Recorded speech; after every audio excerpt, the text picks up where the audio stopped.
Hola amado, Dios te bendiga, buen día, qué bueno saludarte en este momento. Deseo grandes bendiciones para tu vida. Hoy quiero invitarte a estudiar la palabra del Señor.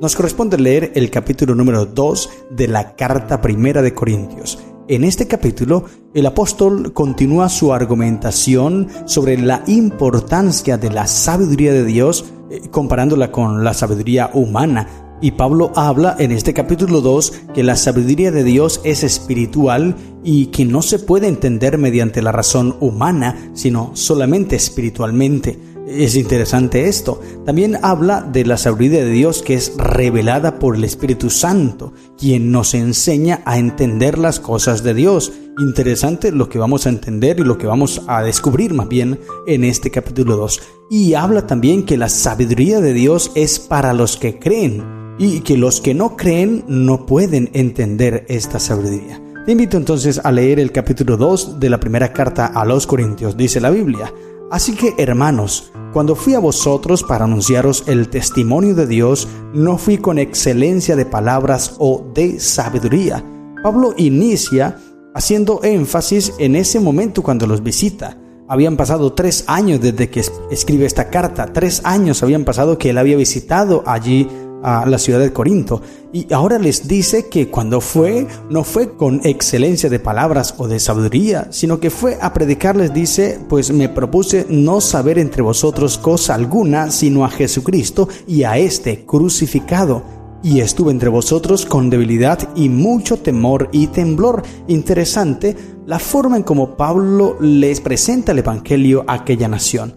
Y esta es una lección para nosotros. Voy a leerte varios textos de la sierva del Señor que nos enseñan de cómo nosotros hoy debemos vivir la vida cristiana y cómo debemos presentar el evangelio de Cristo Jesús. Dice el primer texto, Mensajes Selectos, página 84 del año 1901, dice: el apóstol Pablo podía hacer frente a la elocuencia con la elocuencia, a la lógica con la lógica. Podía participar inteligentemente en todas las controversias, pero ¿estaba satisfecho con ese conocimiento mundanal? Él escribe: Así que, hermanos, cuando fui a vosotros para anunciaros el testimonio de Dios, no fui con excelencia de palabras o de sabiduría, pues me propuse no saber entre vosotros cosa alguna, sino a Jesucristo y a este crucificado. Aquí hay una lección muy importante. Necesitamos entender dónde estamos. Necesitamos entender que la educación más elevada alguna vez dada a los mortales promueve un espíritu de humildad, pues revela cuánto más aún falta por aprender. Mientras más aprendáis, más veréis la necesidad de poner toda vuestra mente e interés en aprender por causa de Cristo. Pablo era un muy grande maestro, sin embargo, comprendía que sin el Espíritu de Dios operando con él, toda la educación que pudiera obtener valdría muy poco. Necesitamos pasar por esta misma experiencia. Necesitamos sentir temor de nosotros mismos. Individualmente necesitamos sentarnos a los pies de Jesús y escuchar sus palabras de instrucción. Importantísimo entonces los consejos que nos da la sierva del Señor, basado en lo que dice Pablo aquí: la humildad. El límite de nuestro conocimiento, querido hermano, debemos entender muy bien esto. El límite de nuestro conocimiento es la frontera de nuestra ignorancia. Tal vez tú piensas que sabes mucho. De hecho, sabes más que todos los de la iglesia. Conoces mucho. Y entonces tal vez te puedes enorgullecer por esto, porque puedes debatir con uno y con otro. Y cuando hablas con otro tratas de humillarlo. Pues déjame decirte que si conocieras realmente lo que ignoras, lo que sabes es muy poquito para el vasto mundo de ignorancia que tiene el conocimiento, querido hermano, querido amigo. Es muy amplio y nosotros no lo podemos abarcar. Imagínate poder tener todo el conocimiento. Eso es imposible, porque nuestro conocimiento llega hasta cierto límite. De allí en adelante empieza nuestra ignorancia y es demasiado abundante. El único que todo lo sabe es Dios. Tú y yo, querido hermano, ignoramos algunas cosas. Tal vez tú crees que en un tema eres muy fuerte, pero puede haber otro hermano que en otro tema es fuerte y tú en ese eres ignorante. Entonces no podemos sentirnos más importante que los otros o sentirnos por encima de los demás. Debemos aprender de la humildad de Cristo. Carta 332 del año 1907 dice: Pablo no era un hombre indocto, pero la predicación de Cristo era un evangelio nuevo para él. Era una obra enteramente diferente de aquella en que había estado ocupado cuando perseguía a los creyentes de un lugar a otro y los perseguía hasta la muerte. Cristo se había revelado a Pablo en su conversión, pero de una manera notable. Cerca de la puerta de Damasco, la visión del crucificado cambió todo el curso de su vida. El perseguidor se convirtió en discípulo, en maestro, en alumno. A partir de ese tiempo, Pablo fue un hombre verdaderamente convertido. Dios le dio una obra especial que hacer para la causa del cristianismo. Sus instrucciones en sus cartas para las iglesias de sus días son instrucciones para las iglesias de Dios hasta el fin del tiempo. Interesante. Y esto es lo que hace Dios en la vida de una persona. Pero si tú llegas a Cristo y sigues siendo la misma persona, quiere decir entonces que Cristo no ha entrado en tu corazón. Porque cuando Cristo entra en el corazón de una persona, lo transforma, lo cambia totalmente. Mira el cambio que hizo en Pablo. Mensajes Selectos, página 46 del año 1905 dice: Pablo no llegaba a las iglesias como un orador o un filósofo lleno de conocimiento. No procuraba solo agradar a los oídos con palabras y frases elegantes. Proclamaba con elocuente sencillez las cosas que le habían sido reveladas. Podía hablar con poder y autoridad, pues frecuentemente recibía instrucciones de Dios en visión. Interesante. Me llama mucho la atención lo que dice la sierva del Señor, con elocuente sencillez. ¿Cómo es eso? Una sencillez profunda. Tenía muchísimo conocimiento, pero él no predicaba para que los hermanos dijeran: uy, este hermano sí conoce, uy, sí sabe. Y a veces hay predicadores así, querido hermano.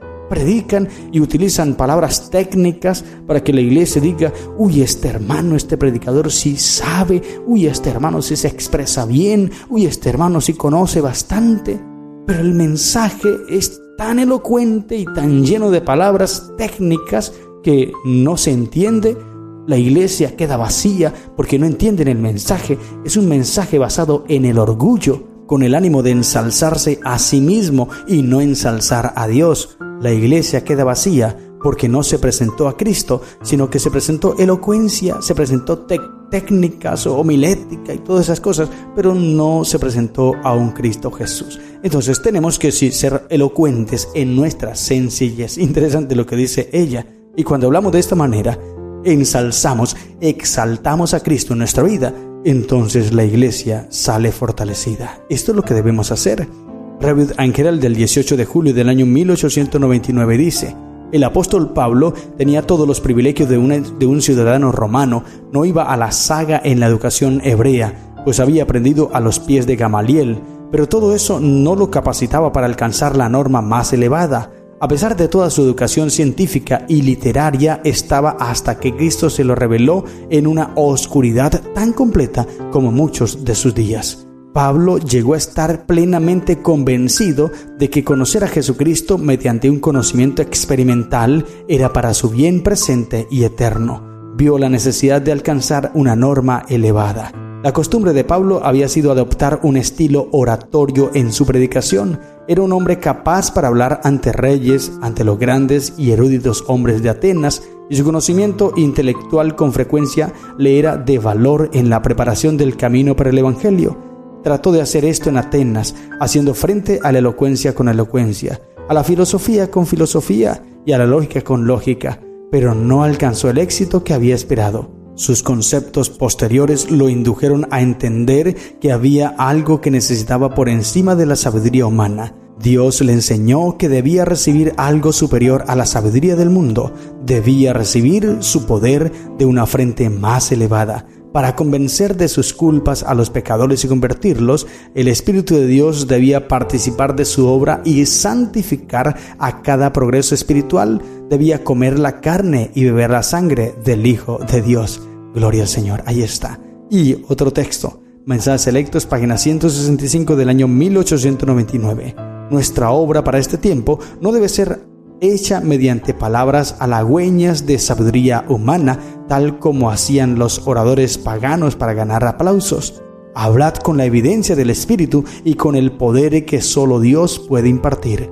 Las verdades cruciales para este tiempo deben ser proclamadas por hombres cuyos labios han sido tocados con un carbón encendido tomado del altar de Dios. Una predicación tal contrastará muchísimo con la predicación que generalmente se escucha. Los fieles mensajeros enviados por Dios son un espectáculo para el mundo, para los ángeles y para los hombres, no porque ellos se encumbren, sino porque muestran que están fortalecidos y ayudados por el Espíritu Santo. Gloria a Dios. Y esto es lo que necesitamos, querido hermano. Por eso, antes de presentar tu tema, no trates de presentar un tema que agrade a las personas escogiendo las palabras técnicas y aquí y allá. No, ve al Espíritu Santo. Pide al Espíritu Santo que te use, y cuando el Espíritu Santo te usa, entonces las palabras que vas a decir no serán las tuyas, sino que el Espíritu pondrá las palabras en tu boca, y ese mensaje podrá fortalecer a la iglesia más que un mensaje lleno de palabras técnicas. Ahora, no quiere decir que no utilicemos palabras técnicas o que no seamos elocuentes en nuestra predicación. Claro que sí, hay que ser elocuentes, pero con sencillez, como dice aquí la sierva del Señor, con una elocuente sencillez. Así Pablo presentaba su mensaje. Y cuando nosotros entendamos esto, querido hermano, entonces hablaremos con esa sencillez que caracterizaba a Cristo Jesús. ¿Y cuál es el propósito de hacer esto? Versículo 5 lo dice: para que vuestra fe no esté fundamentada en la sabiduría de los hombres, sino en el poder de Dios. Entonces tú no vas a decir, es que la iglesia está viva, es que la iglesia está firme porque yo sí sé predicar, porque yo sí hablo a la iglesia, porque yo sí le muestro la verdad. No, la iglesia no se nutre por esto, querido hermano. Déjate de cuentos. No creas que por tu sermón cargado de textos o cargado de elocuencia es la que va a rehabilitar la iglesia o la que va a reavivar la iglesia. No, eso no es así, no son tus temas. Es el Espíritu Santo quien vivifica la iglesia. Es el Espíritu Santo quien nutre la iglesia. Es el Espíritu Santo quien alimenta la iglesia. Nosotros solamente somos mensajeros y debemos encargarnos de esto. No te creas más. Eres un simple mensajero que, si no te dejas utilizar por el Espíritu Santo, serás como címbalo que retiñe, porque estarás dando un mensaje al aire vacío, pues no va cargado, no va lleno, no va nutrido del Espíritu Santo. Y ahora, versículo 6 en adelante, empieza una nueva temática, y es la segunda parte del tema del capítulo 2, en la cual Pablo demuestra que solo puede entender y apreciar el Evangelio aquel que se entrega a la influencia del Espíritu Santo. Y dice el versículo 6, sin embargo, hablamos sabiduría entre los que han alcanzado madurez, y sabiduría no de este siglo, ni de los príncipes de este siglo que perecen, mas hablamos sabiduría de Dios en misterio, la sabiduría oculta, la cual Dios predestinó antes de los siglos para nuestra gloria. Amén. ¡Qué maravilloso! Esta es la sabiduría. ¿Y cuál es esa sabiduría? El plan de salvación trazado antes de la creación del mundo, dice Desato de las Gentes, Patriarcas y Profetas, y Conflicto de los Siglos, dice que ese plan que se trazó antes de la creación del mundo y que fue anunciado y puesto en acción por el Padre y el Hijo cuando Adán pecó, era un gran misterio para el universo. Los ángeles no podían comprenderlo plenamente. Los profetas que escribieron acerca de él solo entendían en parte los mensajes que daban acerca de la salvación mediante Cristo. El hombre natural fracasa completamente en su apreciación de la sabiduría de Dios porque es diametralmente opuesta a la filosofía de la vida que acepta el hombre. Aún los creyentes consagrados son incapaces de sondear la profundidad del significado del plan de salvación, y lo leímos en Romanos. Cuando pasamos por Romanos capítulo 11, versículo 33 al 36, dice el mismo apóstol, escritor de 1 Corintios 2, dice: «Oh profundidad de las riquezas de la sabiduría y de la ciencia de Dios, cuán insondables son sus juicios e inescrutables sus caminos. Porque ¿quién entendió la mente del Señor? ¿O quién fue su consejero?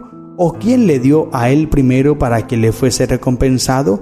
Porque de él y por él y para él son todas las cosas. A él la gloria por los siglos. Amén». Gloria al Señor. Qué maravilloso es esto, querido hermano. Debemos entender muy bien todo lo que Dios nos quiere explicar. Y la sierva del Señor, en la carta 4 del año 1885, dice: «Usted necesita espaciarse en las certezas de la palabra de Dios, manteniéndolas ante los ojos de la mente. Punto tras punto, día tras día, repita vez tras vez las lecciones que allí se dan hasta que aprenda el sentido y la importancia de ellas. Vemos un poco hoy y con meditación y oración vemos más mañana, y así comprendemos poco a poco las bondadosas promesas hasta que casi podemos entender su significado pleno. Oh, cuánto perdemos por no educar la imaginación para que se ocupe de las cosas divinas en vez de las terrenales. Podemos dar rienda suelta a la imaginación y sin embargo, cosas que ojo no vio, ni oído oyó, ni han subido en el corazón del hombre, son las que Dios ha preparado para los que le aman. Nuevas maravillas se revelarán a la mente mientras más intensamente la aplicamos a las cosas divinas. Perdemos mucho por no hablar de Jesús y del cielo, la heredad de los santos. Mientras más contemplemos las cosas celestiales, más veremos nuevos encantos y nuestros corazones estarán más colmados de gratitud hacia nuestro bondadoso Creador. Amén. ¡Qué maravilloso! Así que tenemos una gran lección, querido hermano. Pensemos, meditemos más en Jesús y en las cosas celestiales y nuestra mente se espaciará, se expandirá y podemos entender muchas cosas más. Es importantísimo que lo hagamos. ¿Por qué? Porque el mismo Pablo dice aquí, antes bien como está escrito, versículo 9, cosas que ojo no vio, ni oído oyó, ni han subido en el corazón del hombre, son las que Dios ha preparado para aquellos que le aman. Esto es lo que Dios tiene para nosotros. Esta afirmación se refiere en primer lugar a todo lo que proporciona el Evangelio para el bienestar y la felicidad del pueblo de Dios en la tierra.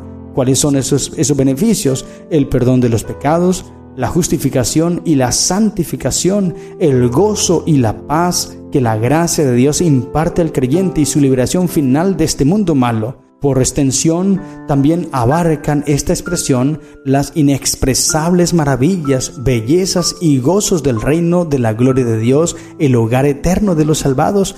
Todo ese conocimiento, querido hermano, está mucho más allá de todo lo que los hombres puedan conocer fuera del Evangelio de Cristo.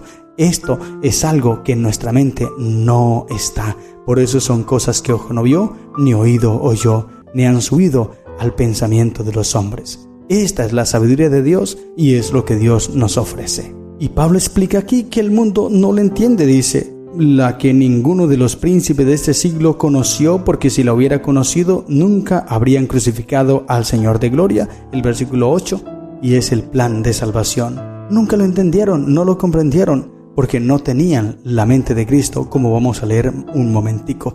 Eso es estar bajo el control de Cristo Jesús. El apóstol sigue mencionando muchas cosas más interesantes que no tendré el tiempo. Me extendí demasiado en esta reflexión, no era el propósito, pero es muy importante todo lo que dice Pablo aquí. Cada versículo está cargado de sabiduría y debes entenderla, debes dedicarle tiempo para leer. Esta es la sabiduría que el hombre no entiende, pero mira lo que dice el versículo 10. Pero Dios nos la reveló a nosotros por el Espíritu, porque el Espíritu todo lo escudriña, aún lo profundo de Dios.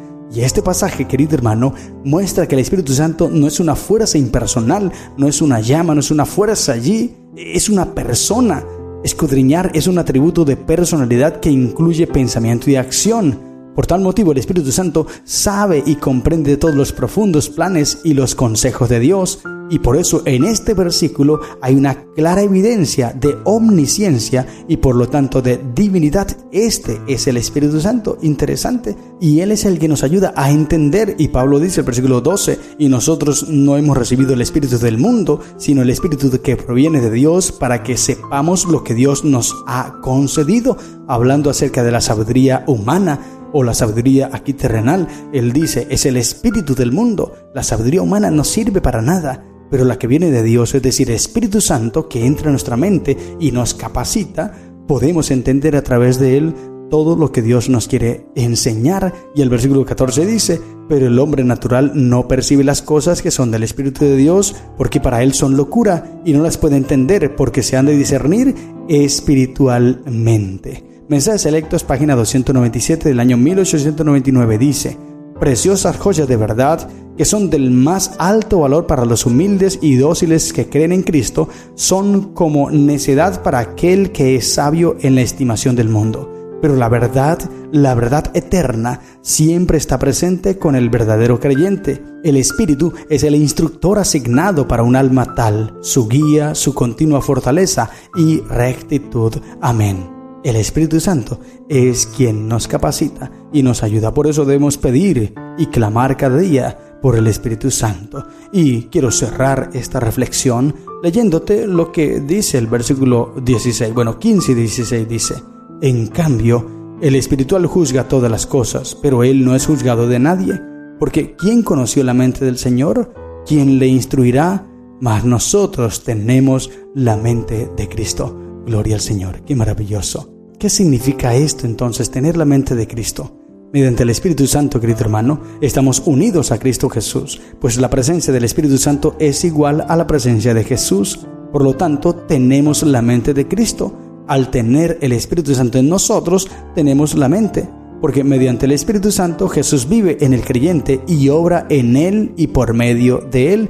Dice Juan 14, 16 al 19, y yo rogaré al Padre y os dará otro consolador para que esté en vosotros o con vosotros para siempre, el Espíritu de verdad, al cual el mundo no puede recibir porque no le ve ni le conoce, pero vosotros le conocéis porque mora con vosotros y estará en vosotros.